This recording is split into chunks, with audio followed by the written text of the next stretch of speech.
Hello student, BSc first year botany में हम पढ़ रहे हैं सूक्ष्म जीव विज्ञान। और सूक्ष्म जीव विज्ञान में हम पढ़ रहे हैं यूनिट सेकंड। और यूनिट सेकंड में जो अपना टॉपिक चल रहा है कौन सा, वायरस। तो इससे लास्ट क्लास में हमने बताया कि वायरस की खोज किसने की, डी इवानोव्स्की ने की। उसके सामान्य लक्षणों के बारे में बताया, ठीक है। इसके अलावा उन्होंने इसको जो सबसे पहले जो खोज की वायरस की, कौन सी वायरस की खोज की भाई, TMV वायरस की खोज की, ये हमने बता दिया। उसके बाद हमने लास्ट बात ये बताई थी कि भाई जो विषाणु होते हैं, ये वायरस होते हैं, इनको सजीव व निर्जीव के मध्य की योजक कड़ी कहा जाता है। क्यों? क्योंकि कुछ जो वैज्ञानिक मानते हैं, कुछ वैज्ञानिक क्या मानते हैं कि जो वायरस होता है सजीव होता है। सजीव किस आधार पर बताया कि भाई जो सजीव होते हैं उनमें आनुवंशिक पदार्थ पाया जाता है, जो वायरस होते हैं उनमें क्या होता है, आनुवंशिक पदार्थ पाया जाता है, ठीक है। तो इस आधार पर उन्होंने क्या कहा कि भी ये सजीव होते हैं, दूसरे जीवों में क्या करते हैं, वृद्धि करते हैं, तो सजीव माना। लेकिन कुछ वैज्ञानिकों ने कहा कि भाई ये कैसा होता है, निर्जीव होता है। उन्होंने निर्जीव किस आधार पर कहा कि उन्होंने बताया कि भाई जो वो जितने भी जो जीव होते हैं कोशिकाओं से मिलकर बने होते हैं, और कोशिका के अंदर विभिन्न प्रकार के कोशिका अंग पाए जाते हैं, जबकि जो वायरस होता है इसमें तो कोशिका अंग पाए नहीं जाते। इस आधार पर उन्होंने क्या कहा कि भाई जो वायरस होता है निर्जीव होता है, ठीक है। इसके अलावा उन्होंने ये भी बताया कि भाई जो सजीव होते हैं अपने आप वृद्धि करते हैं, ठीक है। लेकिन जो वायरस होते हैं, जो बाहर जो बाहर होते हैं, सजीव शरीर से बाहर होते हैं तो निष्क्रिय रहते हैं, मतलब वृद्धि नहीं करते। लेकिन जैसे ही सजीव के शरीर में जाते हैं तो वृद्धि करते हैं। तो इस आधार पर उन्होंने क्या कहा कि भाई जो वायरस होते हैं निर्जीव होते हैं। इसके बाद आंद्रे लॉफ वैज्ञानिक ने क्या कहा कि भाई जो वायरस होते हैं सजीव और निर्जीव के मध्य की योजक कड़ी होते हैं। मतलब कि इनमें कुछ लक्षण सजीवों के भी पाए जाते हैं और कुछ लक्षण निर्जीव के पाए जाते हैं। इस कारण को क्या कह दिया, इनके मध्य की योजक कड़ी। तो आज अपना जो यहाँ पर टॉपिक है वो है विषाणुओं की प्रकृति।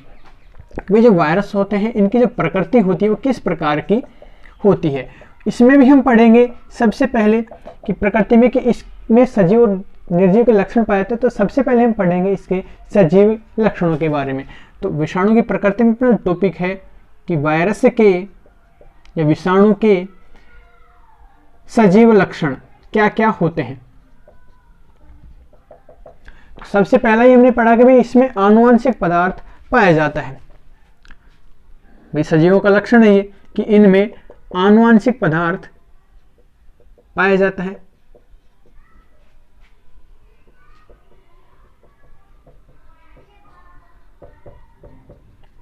आनुवंशिक पदार्थ न्यूक्लिक अम्ल, DNA, RNA पाया जाता है, ये मैंने पढ़ा है। उसके बाद सेकंड जो टॉपिक है सजीव लक्षण कि भाई ये परपोषी कोशिका में रेप्लिकेशन या प्रतिकृतिकरण दर्शाते हैं। अब ये रेप्लिकेशन होता क्या है कि बात कर रहे हैं आनुवंशिक पदार्थ DNA पाया जाता है, ठीक है। तो DNA के द्वारा अपने समान क्या बनाई जाती है, कॉपी बनाई जाती है, प्रति बनाई जाती है। वो प्रोसेस क्या कहलाती है, रेप्लिकेशन। मतलब DNA के द्वारा अपने समान कॉपी बनाना क्या कहलाता है, रेप्लिकेशन कहलाता है। वायरस में जो होता है रेप्लिकेशन की प्रोसेस पाई जाती है, जिसके द्वारा ही तो क्या करते हैं, गुणन करते हैं। तो ये भी इसका सजीव का लक्षण हो गया कि इनमें रेप्लिकेशन की प्रोसेस पाई जाती है, लेकिन स्वयं निष्क्रिय अवस्था में नहीं करते, लेकिन दूसरे सजीव के कांटेक्ट में रहते हैं, तब ये रेप्लिकेशन दर्शाते हैं। तो ये सजीव का लक्षण हो गया। तीसरे लक्षण की बात करें तो इनमें संक्रामक क्षमता पाई जाती है। इनमें संक्रामक क्षमता पाई जाती है, ये भी क्या है, सजीवों का लक्षण है। वे जो निर्जीव होते हैं उनमें संक्रामक क्षमता नहीं पाई जाती, ठीक है। तो जो वायरस होते हैं इनमें संक्रमण करने की क्षमता पाई जाती है जीवों को। तो ये इसका क्या होगा, सजीव लक्षण हो गया। नेक्स्ट लक्षण है कि ये परपोषी विशिष्टता दर्शाते हैं। परपोषी विशिष्टता दर्शाते हैं। भाई जो निर्जीव होते हैं उनमें तो पोषण की प्रक्रिया पाई नहीं जाती, लेकिन जो वायरस होते हैं कैसे होते हैं, परपोषी विशिष्ट होते हैं। हमने सामान्य लक्षण में बताया था कि विशिष्ट प्रकार के वायरस विशिष्ट प्रकार के जंतु प्रजाति को ये पादप प्रजाति को क्या करते हैं, संक्रमित करते हैं। तो ये क्या होते हैं, परपोषी विशिष्ट होते हैं। ये तो गई इनके सजीव लक्षण की बात। अब उसके बाद बातें करते हैं कि भाई इनके निर्जीव के लक्षण क्या क्या होते हैं, कि जो वायरस होते हैं निर्जीव के लक्षण भी तो दर्शाते हैं। कौन कौन से दर्शाते हैं, कि इनमें सबसे पहली बात की कोशिका द्रव्य अनुपस्थित होता है। सीधी सी बात है, इनमें कोशिका द्रव्य अनुपस्थित होता है। सही बात है कि भाई जो वायरस होते हैं कोशिका के द्वारा तो निर्मित ही नहीं होते, केवल और केवल किससे निर्मित होते हैं, हमने बताया कि आनुवंशिक पदार्थ और प्रोटीन से निर्मित होते हैं। ठीक है, तो इनमें कोशिका द्रव्य अनुपस्थित होता है और कोशिका द्रव्य के अंदर पाए जाने वाले विभिन्न जो प्रकार के जो कोशिका अंग होते हैं, जैसे हम बात करें राइबोसोम हो गया, माइटोकॉन्ड्रिया हो गया, हरितलवक हो गया, गोल्जिकाय हो गया, केंद्रक हो गया, उन सब का क्या होता है, अभाव होता है। तो इनमें कोशिका अंगों का अभाव होता है। ये निर्जीव का लक्षण हो गया। नेक्स्ट जो निर्जीव लक्षण है वो क्या है कि भाई ये कोशिका होती है उसके बाहर क्या रहते हैं, निष्क्रिय रहते हैं। तो नेक्स्ट जो लक्षण है कि ये कोशिका के बाहर निष्क्रिय रहते हैं, मतलब जब इनके संपर्क में कोई कोशिका नहीं रहती तो कैसे होते हैं, इनएक्टिव फेज में रहते हैं, ना तो रेप्लिकेशन दर्शाते हैं, ठीक है, ना अन्य क्रियाएं दर्शाते हैं, तो कैसे होते हैं, निष्क्रिय होते हैं। ये भी क्या हो गया, निर्जीव का लक्षण हो गया। और नेक्स्ट हमने बताया था कि भाई इनमें प्रकार्यक, सामान्य लक्षण में लिखवाया था, इनमें प्रकार्यक स्वायत्तता का अभाव होता है, स्वायत्तता का अभाव होता है। वही बात है ये भी कि ये खुद से कोई कार्य नहीं करते, लेकिन किसी सजीव के संपर्क में जाते ही अपनी क्रियाएं दर्शाते हैं। तो ये हो गए इनके सजीव निर्जीव के लक्षण। इस कारण इसको कह दिया सजीव और निर्जीव के मध्य की योजक कड़ी। उसके बाद बातें करते हैं हम वायरस के आकार की, कि जो वायरस होते हैं, जो विषाणु होते हैं, भिन्न भिन्न आकार के पाए जाते हैं, तो उनकी हम बातें करते हैं। तो जो नेक्स्ट अपना टॉपिक है भाई वायरस का आकार।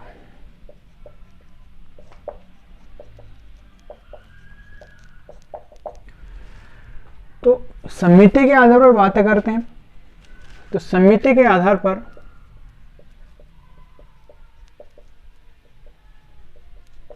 वायरस को निम्न भागों में विभेदित किया गया है। कौन कौन से भागों में विभेदित किया गया है वो हम बात करते हैं यहां पर, जैसे कुंडलीदार समिति, पहला है कुंडलित या कुंडलीदार समिति। सेकंड होता है गोलाकार घन समिति। जो थर्ड होते हैं जटिल समिति। ठीक है, तो भाई समिति के आधार पर वायरस को मुख्यतः कितने भागों में, 3 भागों में विभाजित किया गया है, कुंडलित समिति, गोलाकार घन समिति और जटिल समिति। तो इसमें हम सबसे पहले बात करते हैं कि इसकी कुंडलित समिति क्या होती है।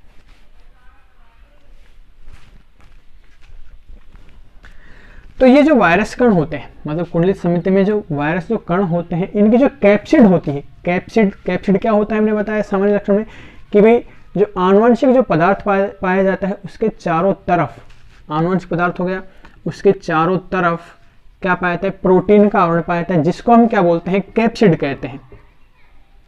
तो कुंडलित समिति में हम पढ़ेंगे कि भाई इनमें जो वायरस कण होते हैं, इनमें जो कैप्सिड पाई जाती है, मतलब जो प्रोटीन जो आवरण पाया जाता है, कैसा होता है, कुंडलीदार होता है। तो वो वायरस कौन से हो गए, कुंडलीदार समिति हो गए।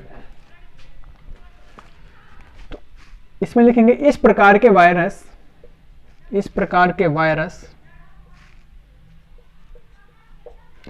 कणों की कैप्सिड, वायरस कणों की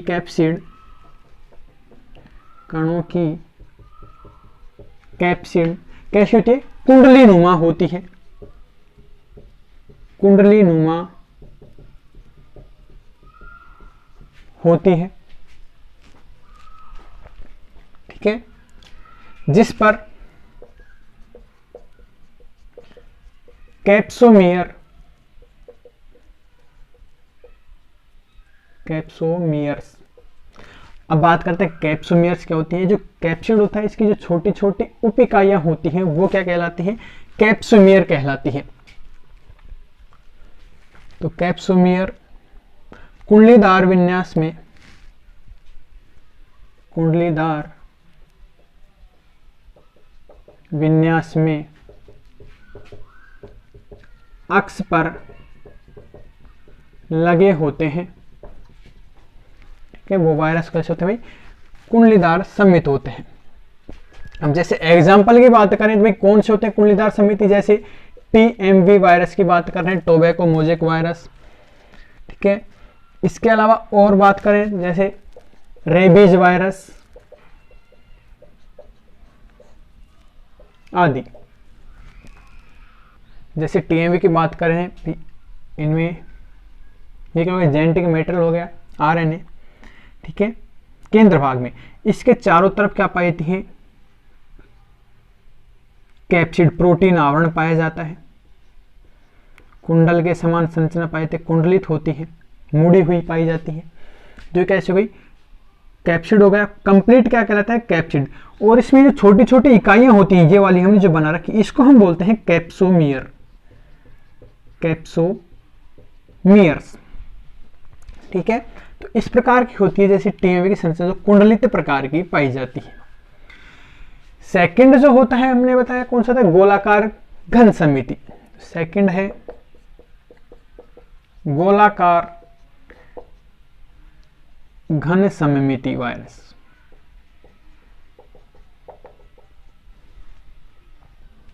तो इसमें हम लिखेंगे कि भाई ये जो वायरस होते हैं कैसे होते हैं, गोलाकार होते हैं। ये वायरस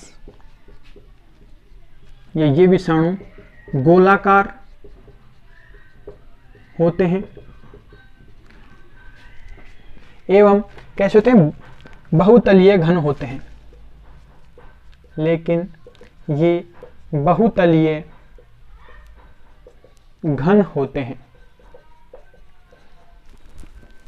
जैसे एग्जाम्पल हर्पीज वायरस,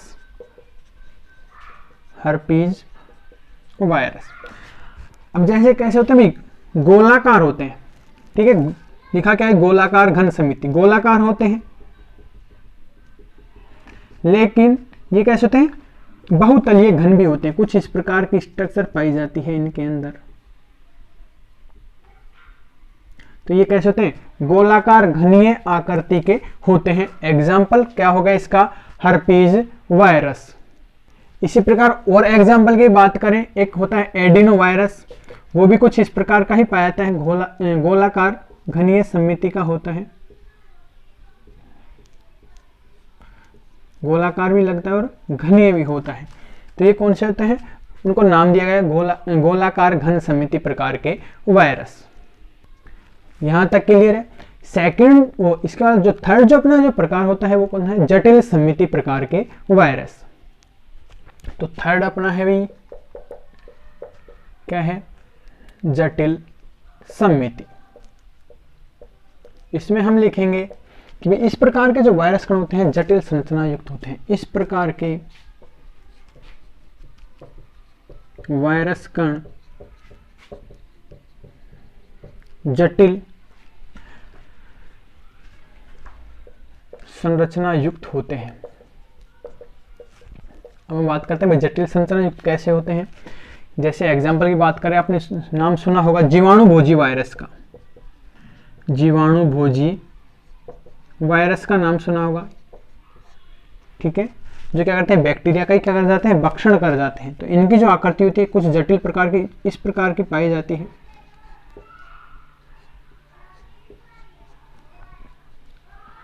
मतलब टेडपोल के समान। ठीक है, इसमें हम ये भी लिख सकते हैं कि भाई ये जीवाणु भोजी टेडपोल आकृति के होते हैं। टेडपोल आकृति के बहुकोणीय होते हैं। बहुकोणीय शीर्ष व पूंछ में विभेदित होते हैं। जैसे अभी ये डायग्राम बनाया कि भाई इस प्रकार की स्ट्रक्चर पाई जाती है वायरस की, तो किसमें शीर्ष और पूंछ में विभेदित होता है। इनका ये वाला जो भाग होता है वो क्या कहलाता है, शीर्ष भाग कहलाता है, ठीक है। और ये वाला जो भाग होता है क्या कहलाता है, पूंछ भाग कहलाता है। टेडपोल के समान होती है, शीर्ष और पूंछ में विभेदित होती है, ये जटिल संरचना होती है। एग्जाम्पल क्या हो गया इसका, जीवाणुभोजी वायरस। तो यहाँ तक क्लियर है। ये था आज का टॉपिक अपना वायरस का आकार। और इससे पहले हमने पढ़ा है कि भाई वायरस की प्रकृति, उसमें सजीव और निर्जीव के लक्षण।